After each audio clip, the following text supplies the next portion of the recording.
Hi friends, എല്ലാവർക്കും recipes by രേവതിയുടെ ഒരു പുതിയ എപ്പിസോഡിലേക്ക് സ്വാഗതം. ഇന്ന് വന്നിരിക്കുന്നത് വൈകുന്നേരം ചായയുടെ കൂടെ തയ്യാറാക്കിയെടുക്കാൻ വേണ്ടി പറ്റുന്ന വളരെ സിമ്പിളായിട്ടുള്ള ഒരു പലഹാരത്തിൻ്റെ റെസിപ്പിയുമായിട്ടാണ്. ഈ ഒരു പലഹാരം നമ്മൾ ഉണ്ടാക്കിയിരിക്കുന്നത് അവൽ ഉപയോഗിച്ചിട്ടാണ്. ഇതെങ്ങനെയാണ് ഉണ്ടാക്കുന്നതെന്ന് നമുക്കൊന്ന് നോക്കിയിട്ട് വരാം.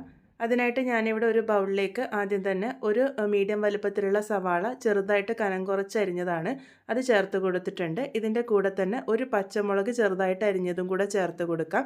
ഒരു ചെറിയ ക്യാരറ്റ് നല്ല ചെറുതായിട്ട് ഗ്രേറ്റ് ചെയ്തിട്ട് വേണം നമ്മൾ ചേർത്ത് കൊടുക്കാൻ വേണ്ടിയിട്ട്. അതുപോലെ തന്നെ ഒരു ചെറിയ ഉരുളക്കിഴങ്ങ് ചെറുതായിട്ട് ഗ്രേറ്റ് ചെയ്തെടുത്തതും കൂടെ ചേർക്കാം.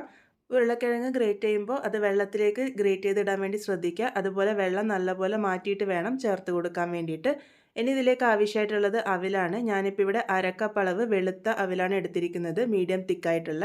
അത് മിക്സറിൻ്റെ ചെറിയ ജാറിലിട്ടിട്ട് നല്ലപോലെ പൊടിച്ചെടുത്തിട്ടുണ്ട്. ഇതുകൂടി നമുക്കിതിലേക്ക് ചേർത്ത് കൊടുക്കാം. അവിൽ നിങ്ങൾക്ക് ഏത് ടൈപ്പ് അവിൽ വേണമെങ്കിലും ഉപയോഗിക്കാവുന്നതാണ്. ഇതിൻ്റെ കൂടെ തന്നെ ഞാനിപ്പോൾ ഇവിടെ ഒരു മുട്ട കൂടെ ചേർത്തിട്ടുണ്ട്. മുട്ട നിങ്ങൾക്ക് വേണ്ടാന്നുണ്ടെങ്കിൽ ഒഴിവാക്കിയാലും കുഴപ്പമൊന്നുമില്ല. ഇതിലേക്ക് ആവശ്യത്തിന് ഉപ്പും കൂടെ ചേർത്ത് കൊടുക്കാം.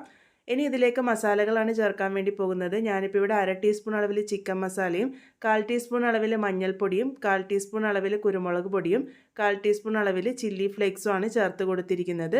ഒരു 1/4 ടീസ്പൂൺ അളവിൽ ഇഞ്ചി വെളുത്തുള്ളി പേസ്റ്റും കൂടെ ചേർത്ത് കൊടുക്കാം.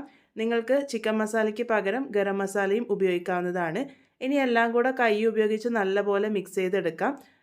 ഇതിലിപ്പോൾ മുട്ടയുടെ ആ ഒരു പറ്റിലും ആ ഒരു പച്ചക്കറിയിൽ നിന്ന് ഇറങ്ങി വരുന്ന വെള്ളത്തിൻ്റെ പറ്റിലും തന്നെ ഇത് നന്നായിട്ട് കുഴഞ്ഞ് വന്നോളും. അതുപോലെ തന്നെ അവൽ ആവശ്യത്തിന് ഉണ്ടാകും. ഇനി അഥവാ നിങ്ങളുടെ കൂട്ട് കുഴഞ്ഞ പോലെ തോന്നുന്നുണ്ടെങ്കിൽ മാത്രം നിങ്ങൾക്ക് കടലപ്പൊടി ഉപയോഗിച്ചോ അരിപ്പൊടി ഉപയോഗിച്ചോ കൺസിസ്റ്റൻസി റെഡിയാക്കി എടുക്കാവുന്നതാണ്. ഒട്ടും തന്നെ കയ്യിൽ പറ്റി പിടിക്കാത്ത കൂട്ടാണ് നമുക്ക് ആവശ്യമായിട്ടുള്ളത്. ഇതിപ്പോൾ നോക്കൂ, ഞാൻ വെള്ളമൊന്നും ചേർക്കാതെ തന്നെ നല്ലപോലെ കുഴച്ചെടുത്തിട്ടുണ്ട്. ഒട്ടും തന്നെ കയ്യിലൊന്നും പറ്റി പിടിക്കാതെ നമുക്ക് ഉരുട്ടിയെടുക്കാൻ പാകത്തിനായിട്ടുണ്ട്. ഇതൊരു 2 മിനിറ്റ് നേരത്തേക്ക് നമുക്ക് റെസ്റ്റ് ചെയ്യാൻ വേണ്ടി വെക്കാം. ആ ഒരു സമയമാകുമ്പോഴേക്കും അവിലൊന്നും കൂടെ പൊങ്ങി വരും. ഇപ്പോൾ ദാ ഇത് പാകത്തിന് റെഡി ആയിട്ടുണ്ട്. ഇനി ഇത് ഷേപ്പ് ചെയ്തെടുക്കാം. നിങ്ങൾക്ക് എങ്ങനെയാണോ ഇഷ്ടം ആ ഒരു രീതിയിലേക്ക് നിങ്ങൾക്ക് ഷേപ്പ് ചെയ്തെടുക്കാവുന്നതാണ്. ഞാനിതിപ്പം സാധാരണ വടകളൊക്കെ തയ്യാറാക്കുന്ന രീതിക്ക് ഉരുട്ടിയെടുത്തതിന് ശേഷം കയ്യിൽ വെച്ച് ഒന്ന് പരത്തിയെടുക്കുകയാണ് ചെയ്യുന്നത്. അതിൻ്റെ സൈഡ് ഭാഗമൊക്കെ ഒന്ന് നന്നായിട്ട് ഷേപ്പ് ചെയ്തെടുക്കുക. ഇത്രേ ഉള്ളൂ. ഈ ഒരു രീതിക്കാണ് ഞാനിതിപ്പോൾ തയ്യാറാക്കിയിരിക്കുന്നത്. ഇതുപോലത്തെ 7 എണ്ണമാണ് എനിക്ക് തയ്യാറാക്കി എടുക്കാൻ വേണ്ടി പറ്റിയിരിക്കുന്നത്.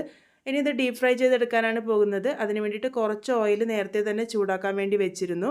ഓയിൽ നല്ലപോലെ ചൂടായതിന് ശേഷം വേണം നമ്മളിത് ഓരോന്നായിട്ട് ഇട്ട് കൊടുക്കാൻ വേണ്ടിയിട്ട്.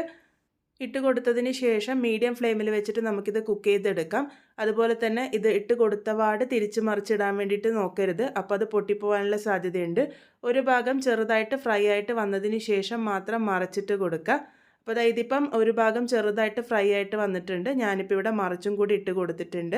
അങ്ങനെ മീഡിയം ഫ്ലെയിമിൽ വെച്ചിട്ട് തിരിച്ചും മറിച്ചൊക്കെ ഇട്ടിട്ട് എല്ലാ ഭാഗവും നല്ലൊരു ഗോൾഡൻ ബ്രൗൺ കളർ ആകുന്നത് വരെയാണ് ഇത് കുക്ക് ചെയ്തെടുക്കേണ്ടത്. ഒരുപാട് ഹൈ ഫ്ലെയിമിൽ വെച്ച് കുക്ക് ചെയ്യുകയാണെങ്കിൽ പുറമേ മാത്രം പെട്ടെന്ന് കളർ മാറി വരും, ഉള്ളോളം വെന്ത് വരില്ല. അപ്പോൾ അതൊന്ന് ശ്രദ്ധിക്കണം. അപ്പോൾ ഇതാ ഇത്രേ ഉള്ളൂ. ഇതാ നമ്മളുടെ പലഹാരം ഇവിടെ റെഡിയായി വന്നിട്ടുണ്ട്. 2 ഭാഗവും ഇപ്പോൾ നന്നായിട്ട് മൊരിഞ്ഞ് വന്നിട്ടുണ്ട്. നമുക്കിത് എണ്ണയിൽ നിന്നും കോരിയെടുക്കാം. അപ്പോൾ വളരെ സിമ്പിളായിട്ട് അവലും കുറച്ച് പച്ചക്കറികളും ഉപയോഗിച്ച് തയ്യാറാക്കി എടുത്തിരിക്കുന്ന നമ്മളുടെ പലഹാരം ഇവിടെ റെഡി ആയിട്ടുണ്ട്.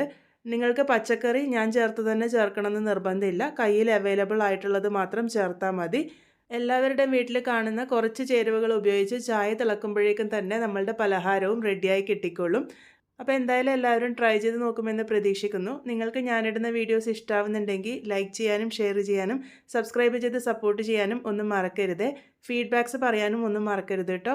അപ്പോൾ വീണ്ടും ഒരു നല്ല റെസിപ്പിയുമായി വളരെ പെട്ടെന്ന് തന്നെ കാണാം.